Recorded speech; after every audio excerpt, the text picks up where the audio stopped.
വധശ്രമ കേസിലെ പ്രതിയെ വീടിന്റെ മറ്റിൽ നിന്ന് പോലീസ് പിടികൂടി. പട്ടാമ്പി ഞങ്ങാട്ടിരിയിൽ യുവാക്കളെ സംഘം ചേർന്ന് മർദ്ദിച്ച കേസിലെ പ്രതി കപ്പൂർ കാഞ്ഞിരത്താണി സ്വദേശി സുൽത്താൻ റാഫിയാണ് തൃത്താല പോലീസ് പിടികൂടിയത്.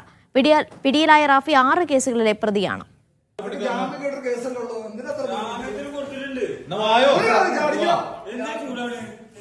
ഈ മാസം 4-ാം തീയതി ഞാങ്ങാട്ടിരിയിൽ വെച്ച് യുവാക്കളെ മർദ്ദിച്ച കേസിലെ പ്രതിയാണ് സുൽത്താൻ റാഫി.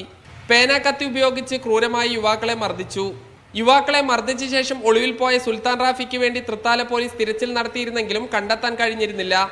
സുൽത്താൻ റാഫിയെ തിരഞ്ഞ് പോലീസ് വീട്ടിലെത്തിയെങ്കിലും കണ്ടെത്തിയില്ല. പിന്നീടാണ് സുൽത്താൻ മച്ചിന് മുകളിലുണ്ടെന്ന് പോലീസിന് വിവരം ലഭിച്ചത്.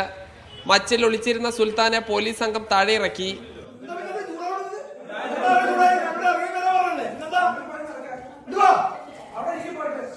സംഭവത്തിൽ പ്രതിയുടെ അറസ്റ്റ് പോലീസ് രേഖപ്പെടുത്തി.